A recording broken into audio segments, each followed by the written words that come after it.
রাজধানীর মিরপুর রূপনগরে গার্মেন্টসের প্রিন্টিং কারখানা এবং কেমিক্যাল গোডাউনে আগুন লাগার ঘটনায় মৃতের সংখ্যা বেড়ে ১৬ জনে দাঁড়িয়েছে। ফায়ার সার্ভিস সদর দপ্তরের মিডিয়া সেলের কর্মকর্তা তালহা বিন জসিম এ তথ্য নিশ্চিত করেছেন। তিনি জানান, রূপনগরে আগুনের ঘটনায় নিহতের সংখ্যা বেড়ে ১৬ জনে দাঁড়িয়েছে। প্রথমে ৯ জনের মরদেহ উদ্ধার করা হয়েছিল, এখনও সেখানে উদ্ধার অভিযান চলছে।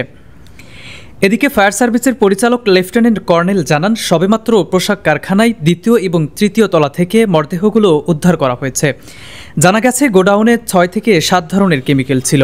আগুন ধরার সাথে সাথে তা দ্রুত ছড়িয়েছে। এতে করে গার্মেন্টস অংশে থাকা বেশিরভাগ কর্মীরা বাহিরে বের হতে পারেননি। মর্গে পাঠানো হয়েছে। ডিএনএ টেস্টের পরে পরিবারের কাছে সেগুলো হস্তান্তর করা হবে বলেও জানিয়েছেন এই কর্মকর্তা। অপরদিকে মিরপুরের এ ঘটনায় প্রধান উপদেষ্টা অধ্যাপক ডক্টর মোহাম্মদ ইউনুস গভীর শোক ও দুঃখ প্রকাশ করেছেন। দৈনিক করতোয়া, ঢাকা।